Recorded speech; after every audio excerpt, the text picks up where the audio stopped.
चलिए आज एक ऐसी कहानी की परतों को खोलते हैं जो 100 साल से भी ज्यादा पुरानी है, पर आज भी मुझे लगता है हमारे दिलों में कहीं ना कहीं जिंदा है। बिल्कुल। हमारे सामने शरत चंद्र चट्टोपाध्याय का वो मशहूर नॉवल है देवदास। और आज हम इसके कुछ शुरुआती हिस्सों पर बात करेंगे। जी। और देखिए, हमारा मकसद सिर्फ कहानी दोहराना तो है नहीं, हम ये समझने की कोशिश करेंगे कि देवदास और पारो की ये जो अमर प्रेम कहानी है, जो असल में एक भयानक ट्रेजेडी है, बिल्कुल। उसकी जड़ें आखिर थीं कहाँ? क्या ये सिर्फ दो लोगों की कहानी थी, या उस दौर के समाज, उनकी सोच, उनकी परवरिश का एक आईना थी? सही बात है, ये सवाल बहुत जरूरी है। तो चलिए शुरू करते हैं उनके बचपन से, पाठशाला के एक सीन से जहां मुझे लगता है बगावत का पहला बीज नजर आता है। तो कहानी हमें ले जाती है देवदास और पारो के बचपन में। पाठशाला का एक सीन है और देवदास जो जमींदार का बेटा है, उसे मतलब पढ़ाई से ज्यादा पतंगबाजी में मजा आता है। हाँ, वो एक तरह का लीडर तो है, पर शरारतों का लीडर। बिल्कुल। और वो एक ऐसी ही शरारत करता है जो लगती तो छोटी है, पर उसके किरदार के बारे में बहुत कुछ कह जाती है। हाँ, वो अपने ही एक साथी छात्र सरदार भूलों को चूने के एक ढेर में धक्का दे देता है। अब देखिए, पहली नजर में ये एक बच्चे की शैतानी लगती है। हाँ, एक आम सी शरारत। पर शरत चंद्र यहाँ देवदास का किरदार बना रहे हैं। ये लड़का नियम नहीं मानता, वो मनमौजी है, और कहीं ना कहीं उसे अपने जमींदार के बेटे होने का एक एहसास है। और सबसे दिलचस्प बात, पारो ये देखकर डरती नहीं, वो खिलखिलाकर हंसती है। वो उसकी हर शरारत में बराबर की शरीक है, उसकी सबसे बड़ी राजदार, पार्टनर इन क्राइम एक तरह से। और ये सिलसिला यहीं खत्म नहीं होता। देवदास पाठशाला से भाग जाता है, और जब शिकायत उसके पिता तक पहुंचती है, गांव के जमींदार तक, तो उसे ढूंढने कौन जाता है? पारो। वो उसे बांस के झुरमुट में ढूंढ निकालती है, जहां वो क्या कर रहा होता है? बड़ों की तरह हुक्का पी रहा होता है। हाँ, और यहाँ उनके रिश्ते की एक और परत खुलती है। उनमें बहस होती है और देवदास गुस्से में पारो को बेत से मारता है। और बदले में पारो क्या करती है? वो जाकर उसके पिता से शिकायत कर देती है हुक्का पीने की।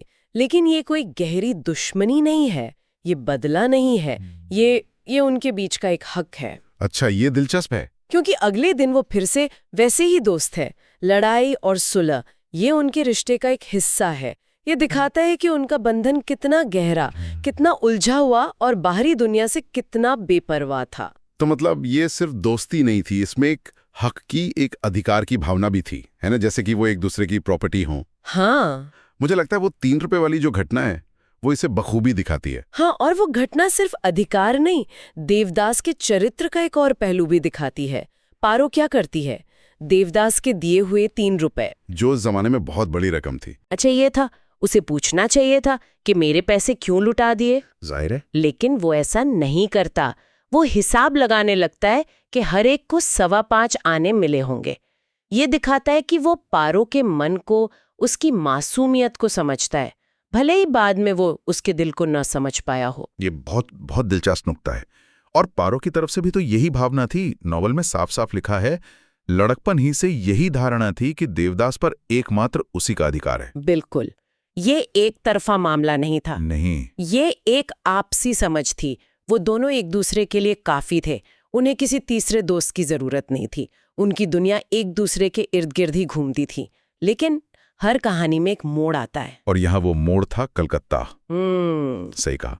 देवदास को आगे की पढ़ाई के लिए कलकत्ता भेज दिया जाता है, और यहीं से किरदारों के बीच पहली असल दूरी पैदा होती है। और ये सिर्फ मीलों की दूरी नहीं थी। नहीं, ये असल में 2 अलग अलग दुनियाओं की दूरी थी। हाँ। पारो उसी गांव में रह जाती है, उसी माहौल में, उसी इंतजार में। वो देवदास के जाने के बाद अकेली पड़ जाती है, फिर से पाठशाला जाने लगती है। और देवदास पहुंचता है कैलकाटा, जो उस समय ब्रिटिश इंडिया का केंद्र था। एक ऐसा शहर जो गांव की सादगी से बिल्कुल अलग था। वहां की हवा, वहां की बातें, सब कुछ नया था। और जब वो 4 साल बाद छुट्टियों में वापस आता है, तो वो बदलाव साफ नजर आता है। वो गांव का अड़हड़ देवदास नहीं है अब। बिल्कुल नहीं। अब उसे शहर के तौर तरीके आ गए हैं। उसे रेशमी कुर्ते, पंपशू, सोने की घड़ी, चश्मा, ये सब पसंद है। एक शहरी बाबू बन गया है। हाँ, गांव के लड़कों के साथ खेलने के बजाय अब उसे शिकार पर जाने और अपने पिता के दोस्तों के साथ राजनीति पर बहस करने में मजा आता है।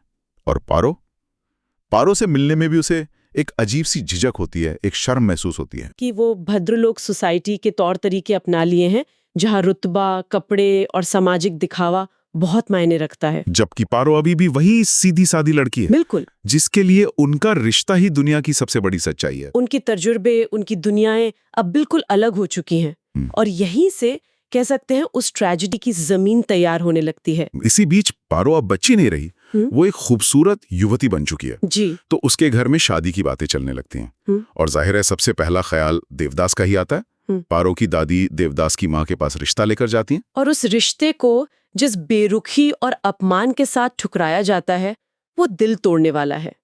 देवदास की माँ और पिता के लिए ये उनके खानदान और सामाजिक रुतबे का सवाल बन जाता है। वो कारण क्या बताते हैं? वो 3 मुख्य कारण बताते हैं और वो तीनों कारण उस वक्त के समाज के खोखलेपन को दिखाते हैं। अच्छा। इसका लेन देन करते हैं। अब ये बात एक जमींदार परिवार कह रहा है जो खुद दौलत और रुतबे पर खड़ा है। ये तो पाखंड हुआ। सरासर। दूसरा कारण और भी अजीब है कि वो पड़ोसी हैं। पड़ोसियों में रिश्ता करना उनके स्तर का काम नहीं था। और तीसरा और सबसे असली कारण ये था कि पारो का घराना उनके मुकाबले छोटा था। वो व्यापारी थे और देवदास का परिवार जमींदार। क्लास का ये फर्क उनके लिए प्यार से कहीं ज्यादा बड़ा था। ऐसे इंकार से तो पारो के परिवार में भुचाल आ गया होगा। बिल्कुल।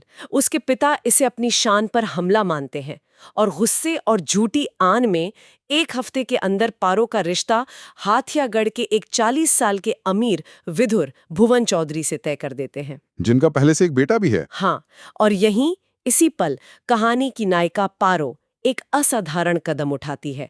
वो कोई आम लड़की नहीं है जो चुपचाप अपनी किस्मत मान ले। वो क्या करती है? वो अपनी सखी मनोरमा से कहती है, विवाह तो एक ही बार होता है, पति भी मेरा एक ही है और वो देवदास है। वो फैसला करती है कि वो किसी और से नहीं, खुद देवदास से जाकर पूछेगी। 1 मिनट रुकिए। आधी रात को उस जमाने में एक जवान लड़की अकेले एक लड़के के कमरे में पहुंच गई? जी। ये तो आज भी एक बहुत बड़ा कदम माना जाएगा। बिल्कुल। शरद चंद्र यहाँ समाज को कितनी बड़ी चुनौती दे रहे थे। ये इस कहानी का शिखर है, ये पारो का साहस है, उसका विद्रोह है। देवदास जब उसे अपने कमरे में देखता है तो हक्का बक्का रह जाता है। उसके दिमाग में क्या आता है सबसे पहले? शर्म, बदनामी, समाज क्या कहेगा। लेकिन पारो इन सब बातों से बहुत आगे निकल चुकी है। वो देवदास से एक बहुत ही गहरी बात कहती है। वो कहती है, सिर तो तब नीचा होता अगर मैं ये अच्छी तरह से ना जानती होती कि तुम मेरी सारी लज्जा को ढक दोगे। मुझे ये समझना है कि देवदास उस वक्त सोच क्या रहा था। क्या वो डर गया था या उसे पारो की हिम्मत देखकर अपनी कमजोरी का एहसास हो रहा था? मेरे ख्याल से दोनों बातें थीं। वो पूरी तरह से हिल गया था। एक तरफ पारो का ये अटूट विश्वास और हिम्मत थी और दूसरी तरफ उसके पिता का खौफ और समाज के नियम जिनका वो कलकत्ता में रहकर आदी हो चुका था। तो वो फैसला नहीं ले पाया। वो अपने माता पिता के खिलाफ जाने की हिम्मत ही नहीं जुटा पाता। उसे कभी अपने फैसले खुद लेना सिखाया ही नहीं गया था। जमींदार के बेटे के तौर पर उसे अधिकार तो मिले, पर जिम्मेदारी लेना या अपने लिए लड़ना वो उसने कभी सीखा ही नहीं। और पारो, वो उसके पैरों पर अपना सिर रख देती है। वो भीख नहीं मांग रही, वो अपना हक मांग रही है।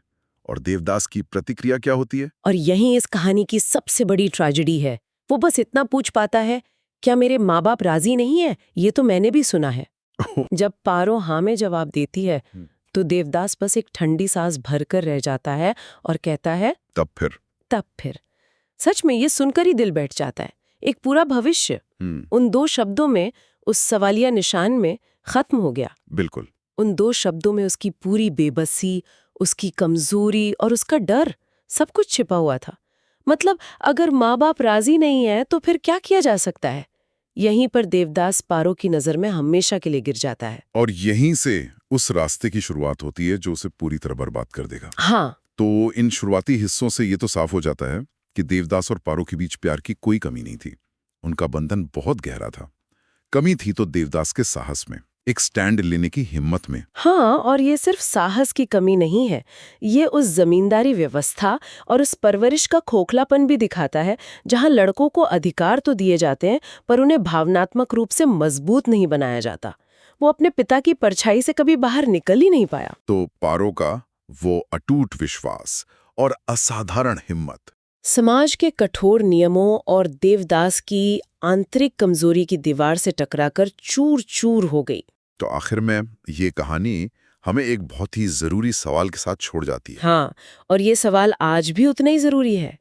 क्या देवदास की त्रासदी सिर्फ उसकी अपनी कमजोरी का नतीजा थी या वो अपने समय के सामाजिक बंधनों का एक शिकार था?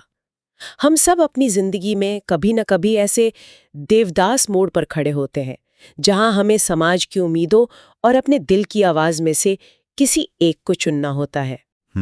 देवदास की कहानी एक चेतावनी है कि फैसला ना लेना भी एक बहुत बड़ा फैसला होता है और अक्सर सबसे विनाशकारी। और एक और बात सोचने पर मजबूर करती है। मान लीजिए, बस एक पल के लिए मान लीजिए, उस रात देवदास हिम्मत दिखाकर हाँ कह देता, तो क्या उनका वो बचपन का वो अधिकार जताने वाला वो जुनूनी प्यार शादी की हकीकत को झेल पाता? ये एक बड़ा सवाल है। या फिर उसका अंजाम भी कुछ और ही होता? शायद इस कहानी की खूबसूरती ही इसी में है कि वो एक अधूरी, एक कसक भरी याद बनकर रह गई। देवदास की कहानी में असली विलन कौन है? देवदास का अहंकार, पारो की जिद, या फिर वो समाज जिसने उन्हें कभी एक होने ही नहीं दिया?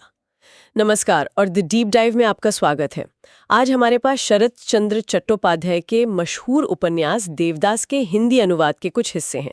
हम में से ज्यादातर लोगों ने कहानी सुनी है, फिल्मों में देखी है, पर आज हम कहानी सुनाने नहीं बल्कि उसकी परतें खोलने की कोशिश करेंगे।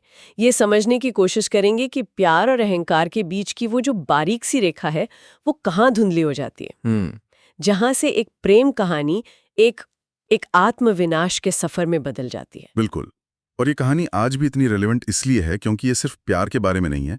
ये क्लास, सोशल प्रेशर और मर्दानगी की उन पुरानी धारणाओं के बारे में है जिनसे हम आज भी कहीं ना कहीं जूझ रहे हैं। सही। शरत चंद्र की खूबी यही थी। उन्होंने ऐसे किरदार गढ़े जो हीरो नहीं थे, उनमें बहुत सारी इंसानी कमजोरियां थी। देवदास एक तरह का एंटी हीरो है और शायद यही उसे इतना दिलचस्प बनाता है। तो चलिए सीधे उस पल में चलते हैं जहां से ये पूरा पतन शुरू होता है, जब पारो मतलब पार्वती रात के अंधेरे में देवदास के पास आती है और उसके पैरों में गिरकर शादी की भीख मांगती है। वो कहती है तुम्हारे चरणों में। ये एक बहुत ही नाटकीय और दिल तोड़ने वाला सीन है और देवदास क्या करता है, बस एक कमजोर सा वादा करके पीछे हट जाता है। और यहीं पे पहली गांठ पड़ती है। देवदास का पीछे हटना सिर्फ डर नहीं है। इसे समझने के लिए हमें उस दौर के बंगाल के सामाजिक ढांचे को देखना होगा। अच्छा। देवदास एक जमींदार का बेटा है, ऊंचे कुल का। पारो का परिवार उससे सामाजिक स्तर में नीचे है। तो जब देवदास के पिता उससे झिड़कते हैं, मां साफ इनकार कर देती हैं, तो देवदास का फैसला कायरता से ज्यादा अपने वर्ग की झूठी शान को बचाने की कोशिश है। मतलब प्यार से ज्यादा खानदान का सम्मान जरूरी हो गया। हाँ, उसका वो सामंती अहंकार वो उसके प्यार पर हावी हो जाता है। और इसी अहंकार का सबसे भयानक रूप हमें उस खत में दिखाई देता है जो वो कलकत्ता जाकर पारो को लिखता है। वो साफ साफ लिखता है, तुम्हारा घराना नीच है और सबसे ज्यादा चुभने वाली बात, तुमको मैंने कभी प्यार किया हो ये बात मेरे मन में नहीं उठती। ये पढ़कर तो कोई भी टूट जाएगा। ये सिर्फ एक रिजेक्शन नहीं है, ये तो पारो के पूरे वजूद पर हमला है। सही कहा। और दिलचस्प बात यह है, शरत चंद्र की लेखनी की यही तो खासियत है। वो कहानी सीधे सीधे नहीं बताते, वो हमें किरदारों के दिमाग के अंदर ले जाते हैं। जैसे ही देवदास वो खत भेजता है, लेखक हमें उसके अंदर का द्वंद्व, उसका पछतावा दिखाता है। वो सोचता है कि ये फेंका हुआ पत्थर, ये ढेला उसके सिर पर जाकर कैसा लगेगा। हाँ, ये तकनीक कमाल की है। ये हमें देवदास से पूरी तरह नफरत करने नहीं देती, बल्कि उसकी कमजोरी पर एक तरह से तरस आने लगता है। हम समझते हैं कि वो खुद भी अपने फैसले से जल रहा है। तो ये अपराध बोध, ये गिल्ट उसे कलकत्ता में रहने नहीं देता। वो अपने दोस्त चुन्नीलाल के साथ है, पर उसका मन कहीं और है। वो अचानक घर वापस जाने का फैसला करता है, कहता है अब मैं फिर कभी कलकत्ता नहीं लौटूंगा। हाँ, ऐसा लगता है जैसे वो अपनी गलती सुधारने जा रहा है। पर यहाँ एक और दिलचस्प बात सामने आती है। वो चुन्नीलाल से कहता है कि शिक्षा, विद्या, बुद्धि, ज्ञान सब सुख के लिए ही है। अच्छा। ये देवदास के किरदार का सार है। उसके लिए दुनिया की हर चीज का मकसद सिर्फ खुशी पाना है। और जब उसे अपने प्यार में वो सुख नहीं मिला तो उसके लिए बाकी सब बेमानी हो गया, पढ़ाई, लिखाई, ज्ञान, सब कुछ। बिल्कुल। उपन्यास में लेखक कहते भी हैं कि ऐसे लोग जो सिर्फ मन की सुनते हैं, दिमाग की नहीं, वो या तो बहुत ऊंचा उठते हैं या पूरी तरह बर्बाद हो जाते हैं। देवदास ने बर्बादी का रास्ता चुना। तो वो घर लौटता है इस उम्मीद में कि वो पारो से मिलकर सब ठीक कर देगा। लेकिन अब बहुत देर हो चुकी है। उनकी मुलाकात तालाब के किनारे होती है और ये शायद उपन्यास के सबसे तनावपूर्ण दृश्यों में से एक है। हाँ, यहाँ पासा पलट चुका है। बिल्कुल। इस सीन में पावर बैलेंस पूरी तरह बदल जाता है। अब तक पारो कमजोर थी, गिड़गिड़ा रही थी, लेकिन अब वो एक ठुकराई हुई, एक स्वाभिमानी औरत है। जब देवदास उससे साथ चलने को कहता है तो वो उसे झिड़क देती है, सिर्फ मैं तुम्हारे साथ, छी, और कहती है तुम पर मेरी कुछ भी श्रद्धा नहीं है। वो अपने होने वाले पति की तारीफ भी करती है, जो अमीर है, समझदार है। वो देवदास के अहंकार को सीधे सीधे चुनौती देती है, तुम कर सकते हो और मैं नहीं। और देवदास से बर्दाश्त नहीं कर पाता। जब पारो उस पर इल्जाम लगाती है कि वो उसे बदनाम कर सकता है तो उसका गुस्सा वो फूट पड़ता है। यहाँ जो होता है वो बहुत चौंकाने वाला है। वो हमला कर रहा था। थोड़ा रुककर, ये एक बहुत बहुत गहरा सवाल है। मुझे लगता है ये दोनों का मिक्सचर है। देवदास का प्यार हमेशा से थोड़ा पजेसिव, थोड़ा जिद्दी रहा है। वो पारो को अपनी संपत्ति की तरह देखता है, और जब उसे लगता है कि वो उसे हमेशा के लिए खो रहा है और पारो से चुनौती दे रही है, तो उसका अहंकार हिंसा में बदल जाता है। वो कहता भी है, चंद्रमा इतना सुंदर है, इसी से उसमें कलंक का काला धब्बा लगा है। आओ तुम्हारे मुंह में भी कुछ कलंक का चिन्ह दे दूं। कितनी परेशान करने वाली बात है ये। और फिर वो उसे सही ठहराने की कोशिश भी करता है। कहता है कि ये विदाई के अंतिम दिनों में सिर्फ एक निशान बनाए रखने के लिए दिया है। मतलब वो एक ऐसा निशान छोड़ना चाहता है जिसे पारो या दुनिया कभी भूल ना पाए। हाँ, एक क्रूर यादगार। ये निशान सिर्फ एक घाव नहीं है, ये उनके अधूरे रिश्ते का, देवदास के अधिकार का एक परमानेंट सिंबल है। एक ऐसी निशानी जिसे पारो का पति देखेगा, जिसे वो खुद रोज आईने में देखेगी। ये देवदास का ये कहने का हिंसक तरीका है कि तुम किसी की भी हो जाओ, पर तुम पर मेरा निशान हमेशा रहेगा। ये प्यार की नहीं, बल्कि हार न मानने वाले अहंकार की निशानी है। इस मुलाकात के बाद दोनों के रास्ते पूरी तरह अलग हो जाते हैं। पारो एक 40 साल के अमीर विधुर भुवन मोहन चौधरी से शादी कर लेती है, और देवदास पारो की शादी के रात कलकत्ता के ईडन गार्डन की एक बेंच पर अकेला गुजारता है। यहाँ से दो बिल्कुल अलग कहानियां शुरू होती हैं, एक जिम्मेदारी की और दूसरी आत्मविनाश की। ये बहुत जरूरी हिस्सा है। पारो को अक्सर एक बिचारी की तरह देखा जाता है, लेकिन वो बहुत मजबूत बनकर उभरती है। वो एक बड़े घर की मालकिन बनती है, अपनी जिम्मेदारियां समझदारी से निभाती है। हाँ, वो अपनी सौतेली बेटी यशोदा का दिल जीत लेती है, बिल्कुल अपने सारे गहने उसे देकर। ये उसकी मैच्योरिटी दिखाता है। उसने अपने हालात को स्वीकार किया और उसमें एक नया मकसद ढूंढ लिया। जबकि देवदास ने इसका ठीक उल्टा किया। वो चुन्नीलाल के पास लौटता है और पूरी तरह से खुद को तबाह करने के रास्ते पर निकल पड़ता है।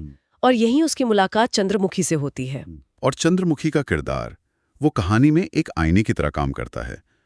चुन्नीलाल जब देवदास को तवाइफ चंद्रमुखी के पास ले जाता है तो देवदास उससे बहुत नफरत से पेश आता है, बहुत बुरा बर्ताव करता है। उसे असभ्य और श्रीहीना कहता है, उसके मुंह पर पैसे फेंकता है। लेकिन कमाल की बात यह है कि चंद्रमुखी इस अपमान से टूटती नहीं, बल्कि वो देवदास की तरफ आकर्षित हो जाती है। वो इस अजीब दर्द में डूबे इंसान के बारे में और जानना चाहती है। ऐसा क्यों? क्योंकि शायद चंद्रमुखी देवदास के बाहरी गुस्से के पीछे का दर्द देख पाती है। वो खुद समाज की ठुकराई हुई है और शायद इसी वजह से वो देवदास के अकेलेपन को समझती है। दिलचस्प बात यह है कि कहानी में जिस चंद्रमुखी से देवदास इतनी नफरत करता है, वही उसे बिना किसी शर्त के अपनाती है। एक तरफ पारो का प्यार है जो सामाजिक नियमों, शादी, खानदान में बंधा है, और दूसरी तरफ चंद्रमुखी का स्नेह है जो इन सब नियमों से बाहर है, और शायद इसीलिए ज्यादा आजाद और गहरा है। देवदास भी तो वापस उसी के पास जाता है शराब पीकर। वो उससे कहता भी है कि मैं तुमसे हमेशा घृणा करूंगा, तब भी आऊंगा, क्योंकि मेरे पास और कोई जगह नहीं है। ये कितनी बड़ी विडंबना है। वो सुकून उस जगह ढूंढता है जिससे वो नफरत करने का दावा करता है, पर असल में वो खुद से ही नफरत कर रहा है। सही। चंद्रमुखी उसके लिए एक ऐसा ठिकाना बन जाती है जहां उसे कोई जज नहीं करता, जहां वो जैसा है वैसा ही स्वीकार किया जाता है। धीरे धीरे चंद्रमुखी का वो निस्वार्थ स्नेह उसे छूने लगता है, पर तब तक बहुत देर हो चुकी होती है। कहानी का आखिरी हिस्सा तो बहुत ही दर्दनाक है। देवदास अपने पिता के अंतिम संस्कार के लिए गांव लौटता है। उपन्यास में उसके हुलिये का जिक्र है कि उसका तपाए हुए सोने जैसा शरीर शराब और दुख में काला पड़ गया है। वो अपने भाई की तरह रोता भी नहीं, बस खाली आंखों से सब देखता रहता है। इससे पता चलता है कि अब उसका दुनिया से सारा मोह भंग हो चुका है।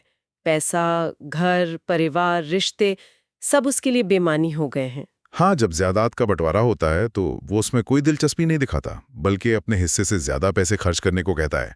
वो दुनियावी चीजों से बहुत ऊपर उठ चुका है, लेकिन एक बहुत ही विनाशकारी तरीके से। और फिर पारो और देवदास की आखिरी मुलाकात होती है, सालों बाद।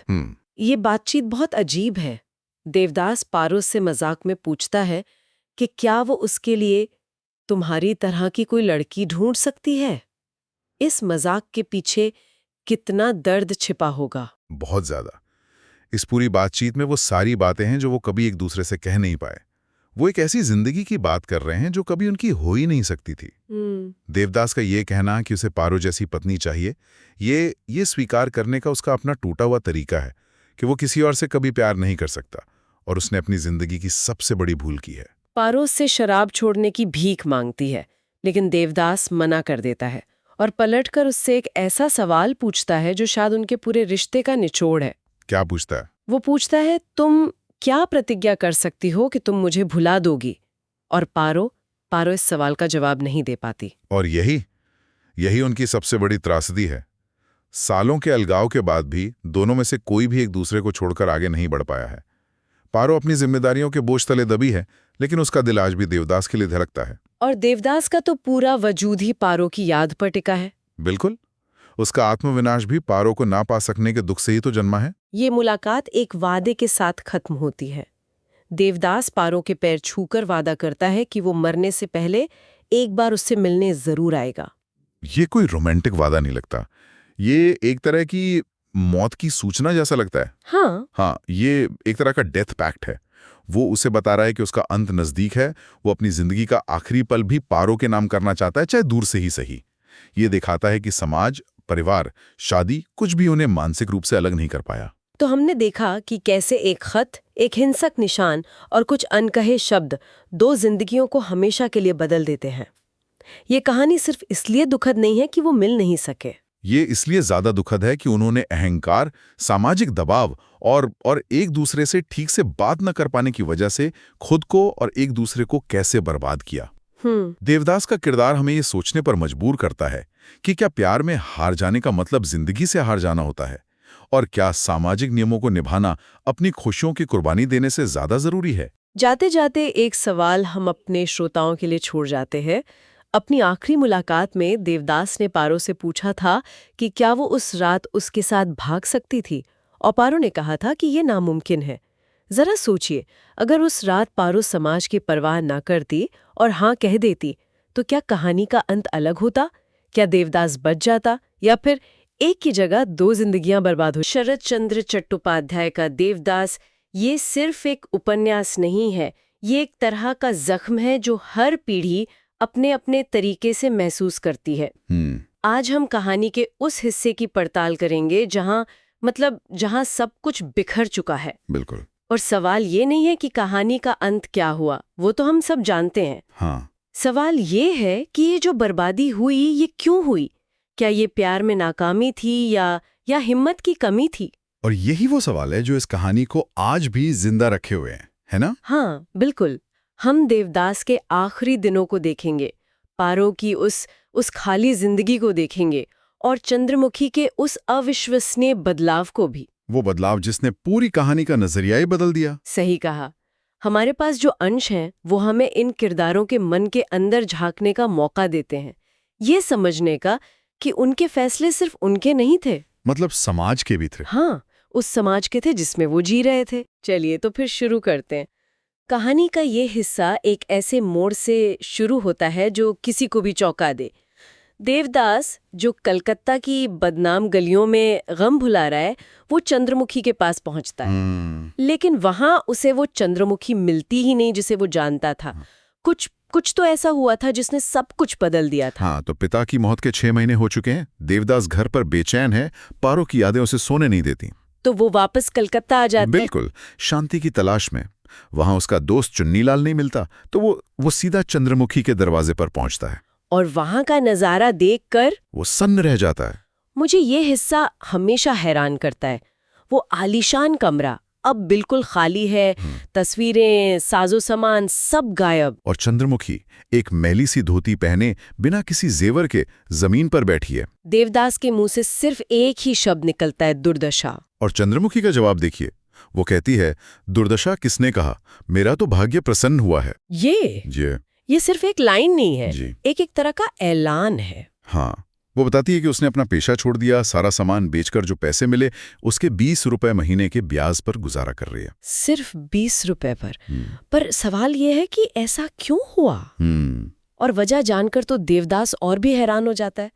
चंद्रमुखी इसका जिम्मेदार देवदास को ठहराती है। हाँ, वो कहती है कि देवदास ने उससे जितनी नफरत की उतनी किसी ने नहीं की थी, और एक दिन नशे में देवदास ने कहा था कि तुम जैसी औरतें कितना अपमान सहती हो। बस उसी एक बात से। उसी दिन से वो कहती है उसे अपनी जिंदगी से घृणा हो गई। पर क्या हम इस बात पर यकीन कर सकते हैं? क्या किसी की नफरत किसी को इतना बदल सकती है? ये एक बहुत गहरा मनोवैज्ञानिक सवाल है। हाँ, देखिए, एक नजरिए से देखें तो हाँ, जब कोई आपको उस नजर से देखता है जिससे आपने खुद को कभी नहीं देखा, तो वो आत्मविश्लेषण का एक बड़ा कारण बन सकता है। अच्छा, घृणा शायद पहली चीज थी जो चंद्रमुखी को एक इंसान के तौर पर देख रही थी, न कि एक वस्तु के तौर पर। मतलब उसकी नफरत में उसके पेशे के लिए घृणा थी, उसके लिए नहीं। शायद चंद्रमुखी ने उस घृणा में एक तरह का सम्मान देख लिया। या ये भी तो हो सकता है कि वो पहले से ही इस जिंदगी से बाहर निकलना चाहती थी, और देवदास के शब्द सिर्फ एक बहाना बन गए। हाँ, एक आखिरी तिनका, क्योंकि इसके बाद वो जो कहती है वो किसी तवाइफ की बातें नहीं लगती। वो एक दार्शनिक की तरह बात करने लगती है। बिल्कुल, वो देवदास से कहती है कि वो बस एक बार उससे मिलना चाहती थी और अब वो कलकत्ता छोड़ देगी। देवदास इतना हैरान है कि कुछ बोल नहीं पाता, और उसे चुपचाप 500 रुपए दे देता है। और यहां से चंद्रमुखी का किरदार सिर्फ बदलता नहीं है, वो देवदास और पारो के रिश्ते पर वो रोशनी डालती है जो शायद वो दोनों खुद भी कभी नहीं देख पाए। हाँ, वो देवदास को एक तरह से आईना दिखाती है। सही कहा। वो कहती है कि पुरुष जिसे प्रेम कहते हैं वो अक्सर रूप का मोह होता है, और स्त्रियां वो सामाजिक शर्म की वजह से चुप रह जाती हैं। ये उस वक्त के समाज पर कितनी बड़ी टिप्पणी है। और फिर वो सीधा मुद्दे पर आती है। वो जो लाइन, हाँ, वो कहती है, पार्वती ने तुम्हें नहीं ठगा, तुमने अपने आप को ठगा है। ये लाइन देवदास के अहंकार पर सबसे बड़ा वार है। चंद्रमुखी का विश्लेषण यह है कि देवदास ने कभी पारो के प्रेम की गहराई को समझा ही नहीं। वो कहती है कि स्त्रियां जब सच में प्रेम करती हैं तो घर में कलह करके उसे जताती नहीं है, बिल्कुल, बल्कि चुपचाप उसे निभाती हैं। बिल्कुल। इस बातचीत ने देवदास को अंदर तक हिला दिया होगा। यकीनन। पहली बार कोई उसे बता रहा था कि वो पीड़ित नहीं बल्कि अपनी कहानी का विलेन खुद है। और ये एक ऐसा सच था जिसे वो शराब के नशे में भुलाने की कोशिश कर रहा था। और ये सच उसे किससे सुनने को मिला? चंद्रमुखी से, जिसे वो समाज में सबसे नीचे समझता था। यहीं पर शरद चंद्र ने किरदारों को जैसे उल्टा कर दिया। जो सम्मानित है वो अपने अहंकार में अंधा है, और जिसे समाज तिरस्कृत समझता है वो प्रेम और मनोविज्ञान की सबसे गहरी समझ रखती है। तो जब देवदास कोलकाता में इस सच का सामना कर रहा है, उसी वक्त पारो एक बिल्कुल अलग कैद में जी रही है। हाँ, सतह पर देखने पर पारो के पास सब कुछ है। वो एक बड़े जमींदार की पत्नी है, घर की मालकिन है, सम्मान है, लेकिन शादी के 5 साल बाद भी वो संतानहीन है। तो उसने खुद को पूजा पाठ और दान धर्म में डुबो दिया है। ये असल में उसके खालीपन को भरने का एक तरीका है। बिल्कुल। उसका प्रेम, उसकी ममता, जिसे कोई मंजिल नहीं मिली, वो उसे गरीबों की सेवा में बहा रही है। पर इस तथाकथित सम्मानित जिंदगी में भी सुकून कहाँ है? नहीं है। उसकी सौतन जल्दबाला उस पर घर का पैसा उड़ाने का इल्जाम लगाती है। घर में रोज की कलह है, और इस कलह से बचने के लिए पारो पीछे हट जाती है। हाँ, वो सारे काम काज छोड़ देती है ताकि घर में शांति बनी रहे, लेकिन इससे उसका खालीपन और बढ़ जाता है। हाँ, उसका मन बार बार अपने गांव और देवदास की यादों में चला जाता है। वो एक सोने के पिंजरे में कैद है। और इसी कैद में एक दिन उसकी सहेली मनोरमा का खत आता है, जो उस पिंजरे की दीवारों को जैसे तोड़ देता है। उस खत में देवदास की बर्बादी का पूरा कच्चा चिट्ठा है। उसकी शराब की लत, बिगड़ी हुई सेहत, बिखरा हुआ हुलिया। मनोरमा तो लिखती है, उसे देखने से घृणा होती है, डर लगता है। और ये पढ़कर पारो के अंदर का जो सालों से दबा हुआ प्रेम था और अधिकार का भाव, वो एक ज्वालामुखी की तरह फट पड़ता है। वो एक पल भी नहीं सोचती। नहीं, वो अपने सौतेले बेटे महेंद्र को बुलाती है और पालकी में बैठकर तालसुनापुर के लिए निकल पड़ती है। और जब मनोरमा उसे लज्जा और समाज का डर दिखाती है तो पारो का जवाब वो देखने लायक है।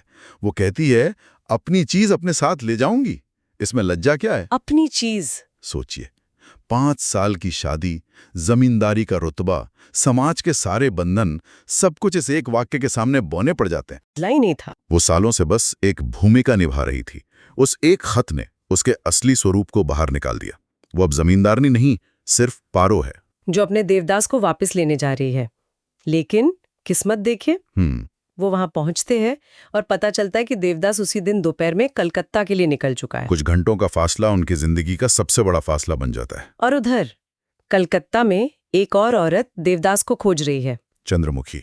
हाँ, देवदास से कोई खबर न मिलने पर वो उसे खोजने वापस कलकत्ता आ जाती है। और यहाँ चंद्रमुखी का त्याग एक नए स्तर पर पहुंच जाता है। बिल्कुल, वो देवदास को खोजने के लिए फिर से अपना पुराना भेष अपनाती है। किराए का घर लेती है, नकली गहने पहनती है, श्रृंगार करती है। वो फिर से वही चंद्रमुखी बन जाती है जिससे उसे अब नफरत है, सिर्फ इसलिए ताकि वो उस दुनिया में वापस जाकर देवदास को ढूंढ सके। वो रात रात भर सड़कों पर घूमती है, पुराने जान पहचान वालों से पूछती है। और 1.5 महीने की इस तलाश के बाद आखिरकार एक रात उसे देवदास सड़क पर नशे में बड़बड़ाता हुआ मिलता है। वो उसे अपने घर ले आती है और यहाँ से कहानी का सबसे मार्मिक हिस्सा शुरू होता है। देवदास बुरी तरह बीमार है। हाँ, डॉक्टर कहते हैं कि फेफड़ों में तकलीफ है, अगर ध्यान नहीं रखा तो कुछ भी हो सकता है। और चंद्रमुखी उसकी सेवा में दिन रात एक कर देती है। इस दौरान उनके रिश्ते में एक अजीब सी पवित्रता आ जाती है। देवदास जो कभी उसे छूने से भी कतराता था, अब उस पर पूरी तरह निर्भर है। और वो उसे एक नया नाम देता है, बहू। बहू। ये एक ऐसा सम्मान है जो शायद चंद्रमुखी ने कभी सपने में भी नहीं सोचा होगा। पर ये देवदास के अंदर का द्वंद्व भी तो दिखाता है। हाँ बिल्कुल, वो उसे बहू का सम्मान तो दे सकता है जो एक पारिवारिक रिश्ता है, लेकिन उसे पत्नी के रूप में सामाजिक स्वीकृति देने की हिम्मत उसमें अब भी नहीं है। सही बात है, वो पार्वती से चंद्रमुखी की तुलना करता है, एक घमंडी, दूसरी शांत और सहनशील। वो यहाँ तक कह देता है कि मरने के बाद अगर मिलना हुआ तो तुमसे कभी दूर नहीं रहूंगा। वो भविष्य का वादा कर रहा है, क्योंकि वर्तमान को स्वीकार करने का साहस उसमें नहीं है। और ये बात तब साफ हो जाती है जब वो ठीक होने लगता है। डॉक्टर उसे जगह बदलने की सलाह देते हैं और चंद्रमुखी उसके साथ जाने के लिए गिड़गिड़ाती है, भीख मांगती है, लेकिन देवदास समाज के डर से साफ मना कर देता है। उसका जवाब है, इतनी बड़ी निर्लज्जता नहीं कर सकता। ये शब्द चंद्रमुखी के लिए किसी भी अपमान से बड़े होंगे। ये देवदास के चरित्र की सबसे बड़ी त्रासदी है। वो प्रेम करता है, सम्मान भी करता है, लेकिन समाज का डर उसके प्रेम से हमेशा बड़ा रहा। पहले पार्वती के मामले में और अब चंद्रमुखी के मामले में। वो उसे 2000 रुपए देकर चला जाता है, जैसे उसकी सेवा और प्रेम की कीमत चुका रहा हो। इसके बाद देवदास की अंतिम यात्रा शुरू होती है। इलाहाबाद, लाहौर, बंबई। वो जगह बदलता है, लेकिन बीमारी और शराब उसका पीछा नहीं छोड़ती। 1 साल के अंदर उसका शरीर हड्डियों का ढांचा बन जाता है। उसे अपनी माँ की याद आती है, लेकिन शर्म के मारे घर नहीं जा पाता। अंत में जब उसे लगता है कि अब कुछ नहीं बचा तो वो घर जाने का फैसला करता है। लेकिन ट्रेन में उसे पारो से किया अपना वो वादा याद आता है कि मरने से पहले वो उससे एक बार मिलने जरूर आएगा। और यही एक वादा, यही एक धुन अब उसकी जिंदगी का आखिरी मकसद बन जाती है। और इसी धुन में वो पंडुआ स्टेशन पर उतर जाता है, जो पारो के ससुराल के पास है। वो अपने वफादार सेवक धर्मदास को भी सोता हुआ छोड़ देता है, शायद इसलिए क्योंकि वो अपनी इस हालत में किसी अपने का सामना नहीं करना चाहता। और यहाँ से जो यात्रा शुरू होती है वो सिर्फ शारीरिक नहीं, बल्कि एक रूहानी यात्रा है। कीचड़ भरे रास्ते पर 2 दिन की बैलगाड़ी की यात्रा। उसे तेज बुखार है, मुंह और नाक से खून बह रहा है, लेकिन उसकी चेतना बस एक जगह पर टिकी है, पारो तक पहुंचना है। ये उसके अभिमान, उसके पश्चाताप और उसके अधूरे प्रेम की अंतिम परीक्षा है। और वो पहुंच भी जाता है। आधी रात को वो पारो की हवेली के सामने एक पेड़ के नीचे पहुंचता है। मंजिल दरवाजे पर है, लेकिन उसके शरीर में अब बोलने की भी ताकत नहीं बची, और वो वहीं अपनी मंजिल के ठीक सामने दम तोड़ देता है। त्रासदी की पराकाष्ठा तो सुबह होती है। हाँ, लोग उसे एक लावारिस लाश समझते हैं, कोई उसे छूने को तैयार नहीं होता। बाद में पुलिस उसकी जेब से मिले खतों से पहचान करती है कि ये तालसुनापुर के जमींदार का छोटा बेटा है। और जब ये खबर हवेली के अंदर पारो तक पहुंचती है, वो एक पल में सब कुछ समझ जाती है। वो चीखती है, देवदादा, और बाहर की तरफ भागती है, लेकिन घर वाले उसे पकड़ लेते हैं, दरवाजे बंद कर दिए जाते हैं। वो बेहोश हो जाती है। देवदास ने अपना वादा निभाया, वो पहुंच गया, पर मिल नहीं सका। वो मंजिल पर पहुंचकर भी मंजिल हासिल नहीं कर सका। शायद यही देवदास की पूरी जिंदगी का सार है। उसने हमेशा सही मौके पर गलत फैसले लिए। तो आखिर में हम वापस उसी सवाल पर आते हैं देवदास की कहानी सिर्फ एक तरफा प्यार की कहानी नहीं है। नहीं। ये सामाजिक प्रतिष्ठा, झूठे अभिमान और सबसे बढ़कर सही समय पर हिम्मत न दिखा पाने की कहानी है। बिल्कुल। तीनों किरदारों को देखें तो चंद्रमुखी प्रेम और सेवा में मोक्ष पा लेती है। वो समाज के बनाए नियमों से बाहर निकलकर अपनी एक अलग ऊंची जगह बनाती है। और पारो कर्तव्य के नियमों में बंध कर सारी जिंदगी घुटती रहती है। और देवदास वो न समाज के नियम निभा पाता है, न प्रेम के, और आत्मविनाश के रास्ते पर सब कुछ खो देता है। उपन्यास के अंत में लेखक कहते हैं कि ऐसी मौत किसी को न मिले जहां मरते समय सिर पर किसी अपने का हाथ न हो। ये हमें सोचने पर मजबूर करता है कि देवदास की इस हालत का जिम्मेदार कौन था। और शायद यही वो सवाल है जो हमें अपने साथ लेकर जाना चाहिए। क्या हम देवदास को सिर्फ उसके अहंकार और डर के लिए दोषी ठहरा सकते हैं, या उस समाज की भी उतनी ही जिम्मेदारी है जिसने प्रेम को हमेशा सामाजिक रुतबे से नीचे रखा? नहीं, कुछ और हो सकती थी। और क्या आज भी हम उसी तरह के सामाजिक दबाव में अपने फैसले नहीं